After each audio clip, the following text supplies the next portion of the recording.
So, ayan po. Angela Malakad po speaking. So, this is for prelim major activity. So, dapat ano po, yung discussion nga po kung anong gusto kong feature po dito. So, um, ano po kasi, nakagamit na po ako nito before ng Linux. Ano po siya talaga. Ang nagustuhan kong feature po dito is ito po.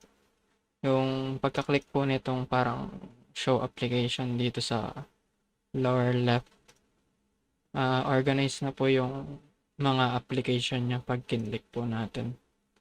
So, hindi na po mahirapan like kung wala po siyang ano, hindi po kagaya nung sa Windows yung minsan walang shortcut ah, sa desktop, kailangan mo pa i-search.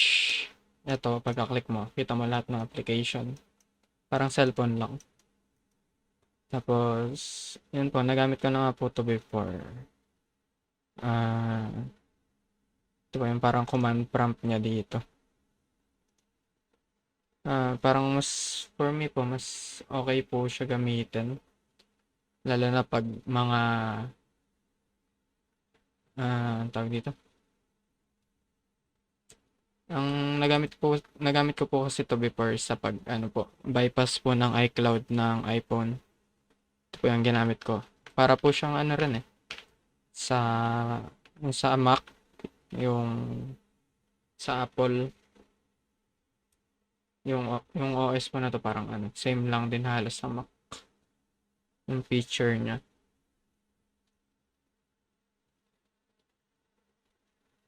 So, yun po. Ano po ba nagustuhan ko dito?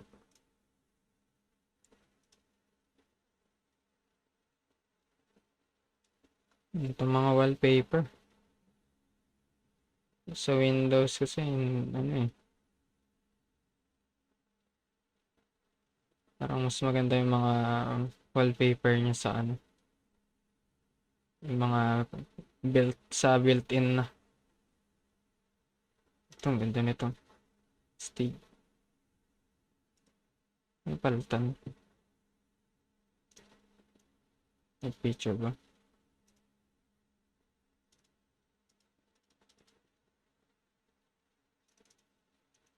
Ayun. Palitan na. Appearance. Para rin siyang Windows. Dark mode.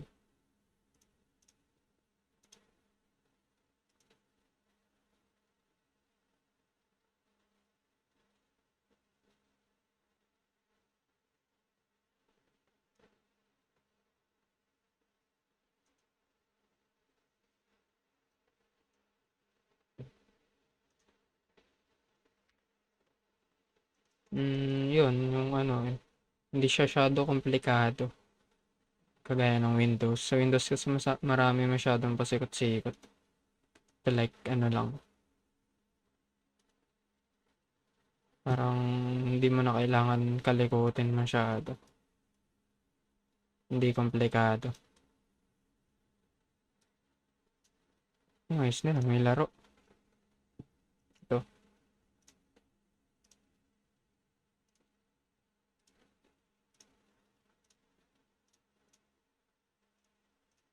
yun, sumabog.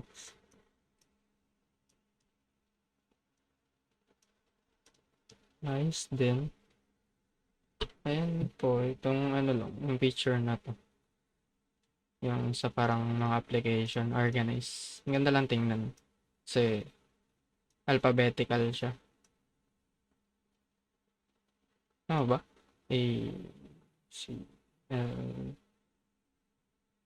C,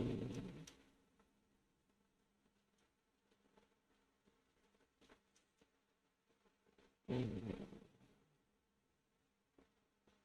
Hindi pala siya alphabetical. Pero ang ganda niya tingnan.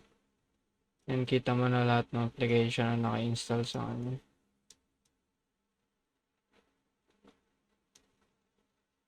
So, yun lang po. Thank you.